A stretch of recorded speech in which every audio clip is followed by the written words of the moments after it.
সম্মানিত শিক্ষক মণ্ডলী, আজকের এই ভিডিওর মাধ্যমে আমরা জানব ষান্মাসিক সামষ্টিক মূল্যায়ন 2024 মূল্যায়ন নির্দেশিকার পরিশিষ্ট 1, পরিশিষ্ট 2, পরিশিষ্ট 3, পরিশিষ্ট 4 এবং পরিশিষ্ট 5 এর কাজ কি। অষ্টম শ্রেণীর জীবন ও জীবিকা বিষয়টির বিষয় নির্দেশিকা। পরিশিষ্ট 1, প্রত্যবেক্ষকের জন্য শিক্ষার্থীর কাজ পর্যবেক্ষণ। এখানে 4টি কাজ রয়েছে। জোড়ায় কাজ 1, একক কাজ 1, জোড়ায় কাজ 2, একক কাজ 2। এই 4টি কাজের জন্য পরিশিষ্ট 2 এ 4টি কলাম রয়েছে। এখানে পরিশিষ্ট 2 হল পর্যবেক্ষণ রেকর্ড সংরক্ষণ সব। যিনি প্রত্যবেক্ষকের দায়িত্বে থাকবেন তিনি পরিশিষ্ট 1 এ যে 4টি কাজ রয়েছে সে 4টি কাজের 5 ঘন্টার মূল্যায়নকালীন সময়ে তা সংরক্ষণ করবেন।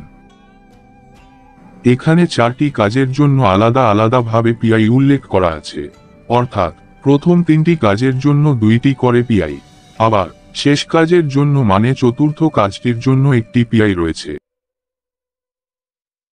বিষয় ভিত্তিক শিক্ষক প্রত্যবেক্ষককে মানে যিনি হোল ডিউটি করবেন তাকে পরিশিষ্ট 1 এবং পরিশিষ্ট 2 এ 2টি ছক বুঝিয়ে দিবেন। সহজভাবে বলতে গেলে আমরা বুঝি পরিশিষ্ট 1 এর উপর ভিত্তি করে যিনি হোল ডিউটি করবেন তিনি পরিশিষ্ট 2 পর্যবেক্ষণ রেকর্ড সংরক্ষণ ছক পূরণ করবেন। পরিশিষ্ট 3, বিষয় শিক্ষক লিখিত প্রস্তাবনা মূল্যায়নের জন্য এই ছক ব্যবহার করবেন। এখানে পরিশিষ্ট 1 এ যে পিআই গুলো নির্দিষ্ট আছে কেবল সেই 7টি পিআই পরিশিষ্ট 4 এ প্রত্যেক শিক্ষার্থীর জন্য রেকর্ড রাখবেন।